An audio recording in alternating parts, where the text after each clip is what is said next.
बच्चों को उनकी पॉलिटिकल बिलीफ्स या फिर वही पाकिस्तानी कहा जा रहा है, तो ये तो वही आपके ऐसा साथ भी ये तो रहता है। आपके साथ भी हुआ था। साथ आप राहुल गांधी से मिले, वो नेता प्रतिपक्ष हैं। सत्ता पक्ष से किसी भी तरीके की पहल हुई? किसी ने आपसे बातचीत करने की कोशिश की, बातचीत की? जी सर, सत्ता पक्ष के भी कुछ नेताओं ने इस बात की सराहना की। जो कॉकरोच जनता पार्टी या फिर अलग अलग जो मूवमेंट्स है, अगर वो प्रोटेस्ट कर रहे हैं तो उसमें ऐसी कोई दिक्कत नहीं होगी। सीबीएसई जो बोर्ड है वो बच्चों के मूल्यांकन के लिए, मतलब उनका रिजल्ट देने के लिए, उनकी परीक्षा करने के लिए और तमाम चीजें। पिछले दिनों हमने उल्टी चीज देखी। आप बच्चों ने मिलकर के सीबीएसई के एक सिस्टम का मूल्यांकन कर दिया, और उसके बाद वो इतनी खबर बनी, इतनी चर्चा हुई। मेरा पहला सवाल ये है कि उस प्रक्रिया के बाद जब आपने सवाल उठाए, जब आप दिल्ली आए, संसदीय समिति के सामने पेश हुए, राहुल गांधी से मुलाकात हुई, 18 साल के सार्थक के जीवन में क्या बदला है? मतलब अभी कौन कौन सी चीजें बदल गई हैं, या सब कुछ पहले की तरह चल रहा है? सर, अब तो जो सच्चाई है कि सब कुछ पहले की तरह ही नॉर्मल हो रहा है। थोड़ा सा ये ट्विटर फॉलोअर्स बढ़ गए हैं, आप कह सकते हो। थोड़ा सा रीच बढ़ गई है। स्टेटमेंट कोई भी स्टेटमेंट देने पर वो न्यूज़ बन जाते हैं, तो वो बदलाव आया है। लेकिन ऐसे मतलब जो मेरी रोज की दिन की प्रक्रिया है उसमें कोई बदलाव नहीं आया है, और दैनिक एक चीज प्रक्रिया में। जी, और एक चीज और कल हमने सुनी कि आईआईटी कानपुर में आपको नौकरी मिल गई है। फिर आप ही ने उसका खंडन भी किया आकर के। क्या मामला क्या है ये? अब तो क्या हुआ कि निसर्ग अधिकारी को आईआईटी कानपुर के C3I हब में ओसिंट और थ्रेट इंटेलिजेंस के विभाग में नौकरी मिली है। और लोगों ने निसर्ग के साथ, क्योंकि निसर्ग एनोनिमस रहता है, फेस नहीं दिखाता है, तो लोगों ने निसर्ग के साथ मेरा नाम, मतलब मेरा फेस जोड़ने की कोशिश की पहले। फिर उसको चेंज करके पूरा मेरा नाम ही बदल दिया, मतलब निसर्ग के नाम की जगह मेरा नाम डालने लगे। तो ये इस तरीके से फेक न्यूज फैली, और मतलब कुछ बड़े अखबारों ने मेरा जो पब्लिश किया था उसमें, उसके हिसाब से फिर लोग उसको एज अ सोर्स यूज करके न्यूज चला रहे थे। लेकिन मुझे कोई अभी तक कोई जॉब ऑफर नहीं आया है आईआईटी कानपुर से। अगर आएगा तो मैं मना नहीं करूंगा सर। तो ये 18 साल की उम्र में आप में जो चीजें हैं, मतलब ये माँ बाप की देन है? आपने अलग से कुछ किया है? क्या है ये, थोड़ा समझाइए। मतलब हो सकता है आपके लिए सामान्य हो, लेकिन जो लोग भी आपको सुन रहे हैं, देख रहे हैं, जैसे मैंने आपसे बात की, तो उनके लिए असामान्य चीज है। जी। थैंक यू सर, आपके इतने अच्छे शब्दों के लिए। मैंने जी, इसमें ये जो भी मतलब अभी मैं हूँ वो मेरे माँ बाप की वजह से है। सबसे पहले तो उनको धन्यवाद जाता है कि जो भी उन्होंने किया वो आज शायद ठीक ठाक दिख रहा है, सक्सेसफुल थोड़ा बहुत दिख रहा है, कि एज इन शेप आ रहा है। दूसरा मैं कहूंगा कि थोड़ा बहुत मैंने खुद से भी अपने ऊपर काम किया है। मैंने अपने चीजों को आर्टिकुलेट करना ढंग से सीखा। मेरे माँ बाप ने सिखाया मैंने, लेकिन उसको प्रैक्टिस की है। तो सर, इसका इसका पूरा श्रेय माँ बाप को जाएगा, थोड़ा सा श्रेय मुझको जाएगा कि मैंने जो चीज अपने से देखी, डीप डाइव किया, इंटरनेट से सीखा। तो आप कह सकते हो थोड़ा सा श्रेय मुझको जाएगा और बाकी श्रेय माँ बाप को जाएगा। उसके बाद दिल्ली आना, सीबीएसई बोर्ड जैसी संस्था पे सवाल उठाना, संसदीय समिति के सामने पेश होना, लोकसभा में नेता प्रतिपक्ष राहुल गांधी को ब्रीफ करना कि क्या हुआ था।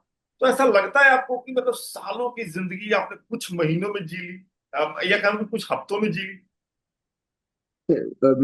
लगता तो ऐसा है कि बहुत बहुत कुछ हुआ पिछले कुछ हफ्तों में। बहुत चीजें हुई। और रिसर्च जो भी मतलब रिसर्च हुआ, बड़े बड़े लोगों से मुलाकात हुई, प्रेजेंट पार्लियामेंट प्रेजेंटेशन हुआ। तो मैं कहूँगा कि बहुत ज्यादा एक्शन हुआ पिछले कुछ हफ्तों में। लेकिन अब सर, हम अभी अब वापस सब बैक टू नॉर्मल है। तो अच्छा लग रहा है, ऐसा नहीं कि खराब लग रहा है, लेकिन अच्छा लगा कि मुझे ये जिंदगी जीने का ये मिला फिर। तो आपने कुछ प्लान किया है कि नहीं भाई, अब ये सब जो होना था वो हो गया, लेकिन मेरा गोल ये है और मुझे उसी के लिए आगे काम करना है? जी सर, ये जो ओवरवेलमिंग का आप कह रहे हो कि बहुत कुछ एक साथ हो जाता है, तो अभी तक तो मेरे साथ ऐसा कुछ नहीं हुआ कि मुझे लग रहा है कि बहुत कुछ हो गया है। जैसे चल रहा है नॉर्मल चल रहा है। मैंने ताकि मैं ओवरवेलम ना हो जाऊं, मैंने प्रॉपर स्टेप्स भी उठाए थे ताकि अ, मुझको ऐसी घबराहट ना फील हो। मतलब घबराऊं नहीं, इसके लिए मैंने जो स्टेप्स उठाए उठाने थे। और फिर अभी मैं चाहता हूँ कि मैं सिविक टेक्नोलॉजी में जाऊं। और अभी फिलहाल मुझको इंजीनियरिंग करना है किसी अच्छे कॉलेज से। बीटेक करना है कंप्यूटर साइंस में, तो अभी अभी का मेरा वही गोल है सर। आप संसदीय समिति के सामने पेश हुए, आपने उनको समझाया, आपने राहुल गांधी को समझाया, आपने कई इंटरव्यूज दिए, कई पत्रकारों के साथ आपने बातचीत की, मैंने देखा कि कई जगह पे आपकी ग्रिलिंग भी हुई और उनको भी आपने समझाया। सबसे मुश्किल किसको समझाना रहा सार्थक के लिए इस मुद्दे को? जी सर, तो सबसे मुश्किल आप कह सकते हो कि लोगों को लगेगा कि करण थापर सर को समझाना मुश्किल रहा।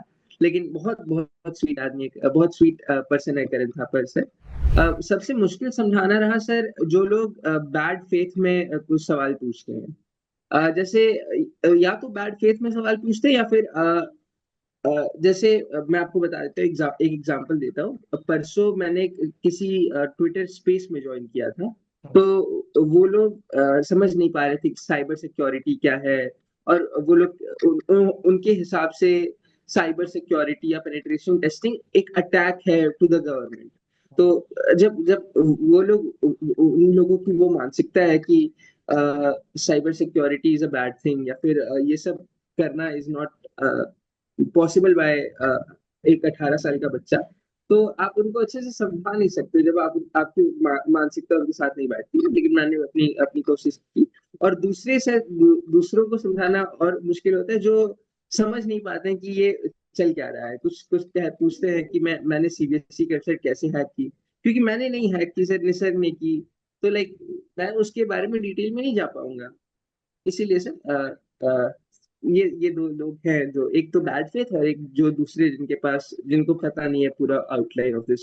लेकिन सार्थक 18 साल की उम्र में आ, कोई बच्चा ये सब कुछ समझ रहा हो, लेकिन सिर्फ यही समझे ये तो जरूरी नहीं है। आपकी और क्या रुचि है, आपका और क्या इंटरेस्ट है?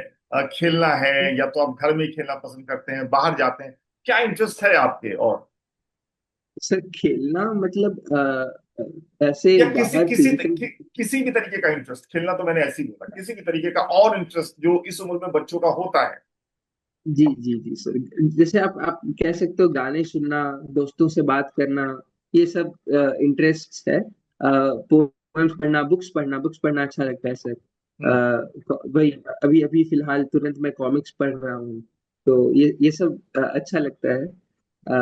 और कंप्यूटर पे मैं दिन भर लगा रहता हूँ, तो जो कंप्यूटर पे गेम्स वगैरह होते हैं वो भी खेलना अच्छा लगता है। ओके, तो आपने कहा कि दोस्तों मम्मी से। के साथ, मम्मी और भाई के साथ भी समय बिताना अच्छा अच्छा लगता है। अच्छा, अच्छा लगता है। तो आप ये सब करके दिल्ली से वापस लौटे, तो जो आपका जी ग्रुप होगा उसमें तो आपकी गजब की हेकड़ी हो गई होगी, मतलब एकदम धौस, कायदे वाला। जी जी सर, आप कह सकते हो ऐसा भी हुआ होगा। लेकिन जो मेरे दोस्त हैं, जो मेरे भैया लोग हैं, जो मेरे जूनियर्स हैं, वो सब मुझको एक चेक में रखते हैं ताकि मेरी धौकड़ी बढ़ ना जाए, लेकिन मेरा धौस बढ़ ना जाए। लेकिन वो जो करते हैं मैं उनके लिए ग्रेटफुल हूँ, और उनका प्रभाव रहता है। Okay, okay. जब आपने ये सब कुछ उठाया, अब जांच शुरू हो गई है, तमाम चीजें हो रही हैं, आपको डीएम आ रहे हैं बच्चों के किसी तरह की परेशानी की, किसी तरह की शिकायत हाँ की? किस तरह के डीएम्स हाँ आ हाँ रहे हैं? सर। बताइए ना थोड़ा। सर डीएम्स तो बहुत आ रहे हैं। एक एनटीए, अभी जो एनटीए का नीट रीनीट होने जा रहा है, उसके बारे में आ रहे हैं। हम्म। फिर आ रहे हैं कि बच्चे के रीवैल्यूएशन कैसे, क्या प्रॉब्लम्स क्या क्या हुआ। बच्चे अपील कैसे कर सकते हैं, क्योंकि दिल्ली हाई कोर्ट ने रिवैल्यूएशन की डेट बढ़ाने, शायद सुप्रीम सुप्रीम कोर्ट ने जी, सुप्रीम कोर्ट रिवैल्यूएशन का। की डेट बढ़ा, हाँ, मना कर दिया है। तो बच्चे पूछ रहे हैं अपील कैसे करें। तो सर डीएम्स तो बहुत आ रहे हैं। ऐसा लग भी रहा है कि मैं बच्चों का रिप्रेजेंटेटिव हूँ इस मैटर में। तो मैं कोशिश भी कर रहा हूँ कि उनकी बातों को बूस्ट दूं। लेकिन फिर वही बात हो जाता है, किसी चीज को फैक्ट चेक करना, वेरीफाई करना, और एक रिस्पॉन्सिबिलिटी आ जाती है जब आप आपकी ऑडियंस ये है। और ये भी बात है कि अभी जो मेल्स आ रहे हैं उसमें बच्चों को उनकी पॉलिटिकल बिलीफ्स या फिर वही पाकिस्तानी कहा जा रहा है। अभी मुझे बहुत सारे मेल्स आए हैं हम्म। उसमें ट्विटर पर अगर कोई बच्चा अपना डालता है अपने बारे में डालता है कि उसने क्या क्या परेशानी फेस की, कोई उसके पुराने पोस्ट पढ़ने लगता है, उसे पाकिस्तानी बुलाने लगता है, ऐसा ऐसी गलत गलत चीजें हो रही हैं सर। तो वही ऐसा ये तो लगता है। आपके साथ भी हुआ था सार्थक, जब आपने डाला तो आपको भी लोगों ने टारगेट किया और आपके सर जी जी सर, लोगों ने टारगेट तो किया है सर, ऐसा ऐसा बात नहीं कि नहीं किया है, लेकिन वही मैं कहूंगा कि जब आपको इतना सारा सपोर्ट। उन सबको माफ कर दिया आपने, मतलब आपने उनको, उनके लिए आपके मन में कोई वो नहीं है कि क्यों नहीं सर टारगेट किया? जी जी सर, मैं इग्नोर करता हूँ क्योंकि मेरी कुछ मतलब मेरा कुछ रीजंस है। मैं मानता हूँ कि अगर आपको इतना सारा सपोर्ट मिल रहा है इंटरनेट से, तो आपको हेट मिलेगा ही सर। तो मतलब मैं उनके बारे में ज्यादा सोचता नहीं, एक सपोर्ट का इकोसिस्टम है तो उन्हीं के साथ रहता हूँ। और बस यही है सर कि मैं लेकिन ये जो बच्चे हैं सर, ये जो बच्चों का डीएम आता है, इनको हम्म। सपोर्ट नहीं मिल पाता है सर। इनको ज्यादातर लोग बिन मतलब का हेट करते हैं, तो मुझे ये थोड़ी थोड़ी सी खराब बात लगती है। लेकिन अब वही वही मैं चाहता हूँ कि एक अच्छा रिप्रेजेंटेटिव बन पाऊँ, उनके इनके प्रॉब्लम्स दर्शा पाऊँ। जी सर।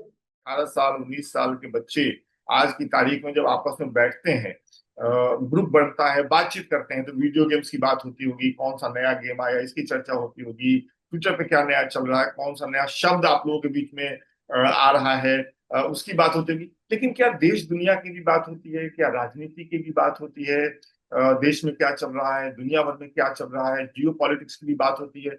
ऐसी भी चर्चाएं होती है क्या? मेरा समझने का ये मकसद है। जी सर, मैं कहूंगा कि आज की जो जनरेशन है वो पहले के जनरेशन जैसे थी, सेम टू सेम है। अगर पहले की जनरेशन पॉलिटिक्स में इंटरेस्टेड थी, तो इस जनरेशन का भी कुछ पार्ट पॉलिटिक्स में इंटरेस्टेड होगा। और पहले के रिलीजन जियो पॉलिटिक्स में इंटरेस्टेड थे, तो इस जमाने का भी कुछ पार्ट जियो पॉलिटिक्स में इंटरेस्टेड होगा। तो सर इंटरेस्ट तो सबका रहता है, एज के साथ बढ़ता है घटता है कुछ का। तो अलग अलग ग्रुप्स में हूँ मैं, तो उनके हिसाब कुछ कुछ बच्चे पॉलिटिक्स के बारे में बात पसंद करना नहीं करते हैं। और कुछ जो मुझसे थोड़े से बड़े लोग हैं, 1 साल 2 साल 3 साल, वो थोड़े से पॉलिटिक्स के बारे में बात करना डील करते हैं। तो जनरेशन जो जेन जी है या फिर जेन अल्फा है, क्योंकि ये एक कभी वाइड रेंज में है, कुछ 25 साल के हो गए हैं, कुछ 20 साल के, कुछ 15 साल के, तो उसी हिसाब से बातें होती हैं। और जो भी बातें होती हैं सर, बच्चे अपने इंटरेस्ट पर करते हैं, अगर उनका इंटरेस्ट जाता है पॉलिटिक्स पर तो वो करते हैं। ऐसा एक साथ उनको हम लोग स्टीरियोटाइप या फिर जनरलाइज नहीं कर सकते। आप राहुल गांधी से मिले, वो नेता प्रतिपक्ष हैं, सत्ता पक्ष से किसी भी तरीके की पहल हुई? किसी ने आपसे बातचीत करने की कोशिश की, बातचीत की, कुछ भी किसी भी तरीके का? और राहुल गांधी से बातचीत करना, मिलना, अपने मम्मी के साथ और भाई के साथ, कैसा अनुभव रहा आपका, मतलब? जी सर, सत्ता पक्ष के भी कुछ नेताओं ने इस बात की सराहना की।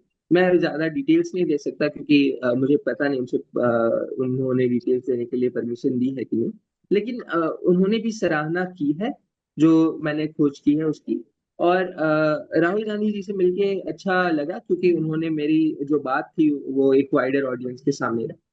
तो और मुझे सबसे पहले कोट ट्वीट भी उन्होंने ही किया था मेरे पोस्ट को। तो मिलकर अच्छा लगा कि वो मेरी बातों का बढ़ावा देते। ठीक है, कॉकरोच जनता पार्टी नाम तो सुना है आपने?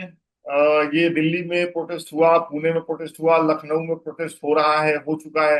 आपसे किसी ने संपर्क किया कि भाई आप भी आइए, हमारे प्रवक्ता बनिए, या यूथ विंग के कुछ बन जाइए, कुछ ऐसा कुछ हुआ? तो अभी तक संपर्क तो नहीं आया है। मैं वही प्रोटेस्ट के बारे में यही कहूंगा कि ये एक मौलिक फंडामेंटल राइट है कि कहीं ये प्रोटेस्ट होना चाहिए। प्रोटेस्ट एक प्रेशर ग्रुप टाइप का एक्ट करते हैं फॉर डेमोक्रेसी। और प्रोटेस्ट अच्छी चीजें होती हैं डेमोक्रेसी के लिए, ये मेरा मानना है। अब जो कॉकरोच जनता पार्टी या फिर अलग अलग जो मूवमेंट्स हैं, अगर वो प्रोटेस्ट कर रहे हैं तो उसमें ऐसी कोई दिक्कत नहीं होगी। अभी तक मुझे कोई ऐसी ऐसी बात नहीं आई है कि मुझे अप्रोच नहीं किया गया किसी के द्वारा। ठीक बात है। आखिर में चूंकि आपने कहा कि आपको गीत गाने सुनना पसंद है, तो अगर आप कोई अपना सबसे फेवरेट गाना हमारे लिए गुनगुनाना चाहे तो। सर मैं अभी गाऊंगा गाऊंगा तो नहीं, लेकिन मैं आपको बता देता हूँ। हम्म। छोड़ो कल की बातें एक अच्छा गाना है जो मुझे अच्छा लगता है। हम्म। एक और गाना है, हमने सुना था एक है भारत, वो भी अच्छा लगता है। मोहम्मद रफी के गाने और साहिर लुधियानवी के गाने भी पसंद है। उन्होंने एक बहुत सुंदर गाना लिखा था, तू हिंदू बनेगा ना मुसलमान बनेगा, वो भी बहुत बहुत सुंदर गाना लगता है मुझे। ऐसे ऐसे अलग अलग गाने हैं जो मुझे अच्छे लगते हैं, जो पुराने हैं और जिनमें लिरिक्स बहुत ज्यादा है। लिरिक्स जो गजल गजल आप कह सकते हो, जगजीत सिंह के गजल जी। पसंद है। तो और अभी फिलहाल में गाने गाने कम सुनता हूँ। और दिनकर की दिनकर की जो कविताएं हैं उनको मैं ज्यादा सुनता हूँ। दिनकर की रश्मि रथी कविताएं या मुशायरे। रश्मि रथी पढ़ी, सुनी, पढ़ी आपने? जी जी सर, मैंने पढ़ी भी है, सुनी भी है। और मेरी मेरी मेरी थोड़ी सी एक अनपॉपुलर ओपिनियन भी है तृतीय बताइए सर ना, के बारे में। बताइए सर मेरा बताइए। मानना है कि सर मेरा मानना है कि क्योंकि वो रौद्र रूप में है, तो वो लोगों को बहुत ज्यादा पसंद आता है, तो मैं मानूंगा वो थोड़ा सा ओवर रेटेड है। तृतीय सर, उसके बाकी सर्ग भी बहुत बहुत अच्छे हैं। हम्म। बाकी जो सर्ग हैं, प्रथम सर्ग है, द्वितीय सर्ग है जिसमें करण और परशुराम एक साथ है। तो मैं कहूंगा कि बाकी सर्गों को भी लोगों को पढ़ना चाहिए। सिर्फ तृतीय सर्ग में सब कुछ नहीं है। तो एक ये छोटा सा पॉपुलर ओपिनियन है। नहीं नहीं, बहुत शानदार है। और हमारे दर्शक जो देख रहे हैं वो भी समझेंगे कि कंप्यूटर से लेकर सीबीएसई की पोल खोलने से लेकर साहिर लुधियानवी को सुनने से लेकर और रश्मि रथी के बारे में भी सार्थक के अपने विचार हैं। और यही बताता है कि ये जो जनरेशन है, जिस जनरेशन से आप हैं या फिर और भी लोग हैं, वो बेहतरीन है। मैं मतलब सहमत हूं उनसे। अभी हाल में हमारे सेना के अध्यक्ष ने मेरे ख्याल से कहा था कि जो जनरेशन है वो बहुत शानदार है। मैं भी ये मानता हूँ। बहुत बहुत शुक्रिया लोकमत हिंदी से बातचीत करने के लिए। पिछले कई दिनों से हम लोग कोशिश कर रहे थे, आखिरकार आज हम लोग बातचीत कर पाए। बहुत बहुत शुक्रिया साहब।